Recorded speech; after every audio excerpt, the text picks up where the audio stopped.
was a brand new Cadillac. Sometimes see the brand new Corvettes go flying down this road. But there you go. Real hilly ground.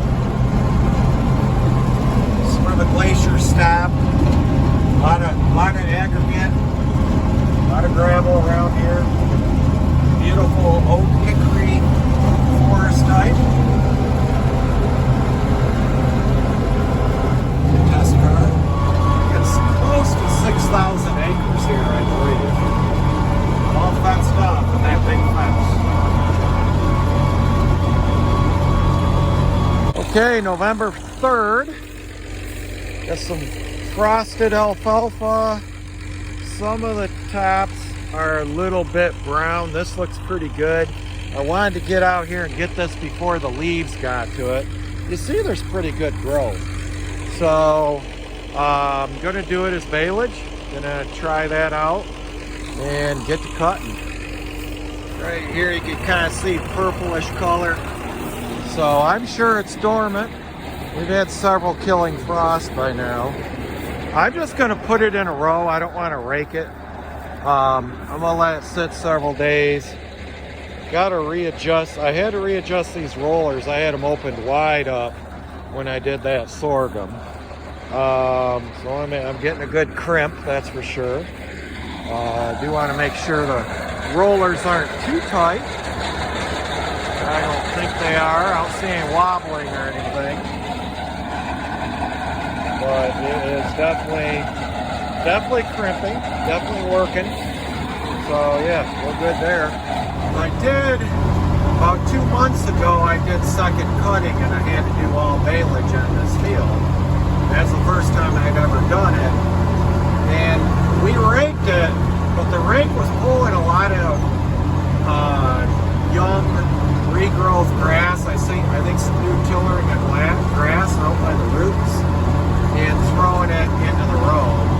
And from what I've read, that's really bad for baleage. You can start getting bacteria growth. So I am going to just cut it, let it lay a few days. We're supposed to have several days, and no rain. We're going to have cool temperatures. I don't anticipate a lot of drying, but I'm thinking a lot of this is going to desiccate and dry just from the freeze damage. That's what I'm hoping.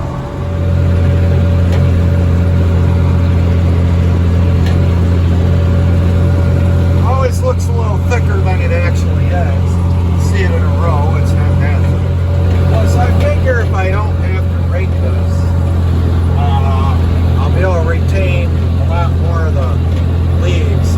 Right now, I can see some leaves coming off just from mowing it. So I'm thinking these leaves are going to be real brittle. So sure, it'll take me longer to bale, but I don't know. I should be able to bale pretty dang fast. You know, I'm thinking it will. You know, I talk about drying out from the frost. I get the impression that a lot of this ain't freeze dries. Like I've many times gone and baled old, mature, first cutting grass hay, you know, in November and December. And you put it up dry because it's kind of like it's been freeze dried. Like a lot of it seems like enough frost damage, freeze damage, makes the plant drier.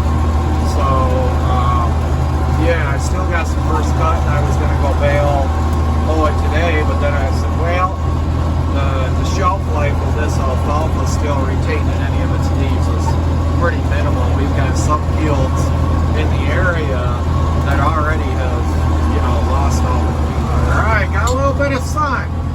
It's actually kind of pretty out with some sun. Let's take a rear view. Wow, we're at peak fall colors right now, but I'll tell you what, or we might be getting a little bit past it. But without the sun, you just can't appreciate it as good.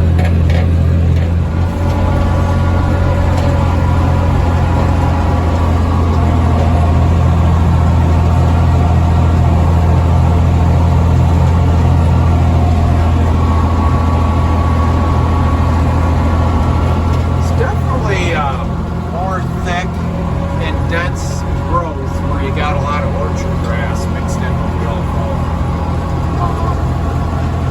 Yeah, there's spots here where they're together. The orchard grass by itself doesn't seem to do a whole lot. Boy, you get into some of these spots and they are just nice and thick. There's that ominous fall sky. Late fall now. Late fall. Alright, well, I'm all done for the evening. About 20 acres down. Well, 5 acres I didn't get into. Too wet. Alright, we'll see how things go.